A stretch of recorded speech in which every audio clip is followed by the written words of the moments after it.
Inireklamo ng katiwalian sa Ombudsman si Surigao del Sur 1st District Representative Romeo Momo Sr. Kaugnayan sa higit 1 bilyong piso mga proyektong nai-award umano sa kumpanyang konektado sa kanyang pamilya. At nasa frontline na balitang yan, si JC Cosico. Dumating sa Ombudsman ang grupo ng mga pari at pribadong individual na ito. Inireklamo nila ng plunder at graft si Surigao del Sur 1st District Congressman Romeo Momo Sr. Dahil yan sa 1.4 billion pesos na halaga ng mga proyektong napunta umano sa kumpanyang Surigao La Suerte Corporation na konektado sa kanya at kanyang pamilya.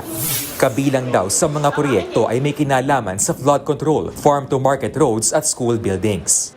There is a problem because conflict of interest. According to the Constitution, bawal directly or indirectly na magkaroon ng pecuniary, yet you still allowed. May bidding, pero anong nangyari sa bidding? Ba't niyo inallow ang family corporation ng isang congressman na magkaroon ng ganitong bilyon na awards? Kasalukuyang chairman ng House Committee on Public Works at co-chair ng House Infrastructure Committee si Momo. Bahagi rin siya na House contingent sa Bicameral Conference Committee para sa 2026 National Budget. Giit ng complainant, hindi dapat siya mapasama sa BICAM. Kaya ito lang po ang pakiusap ko. Mahal na Pangulo, ikaw po ang unang nagsiwalat nito.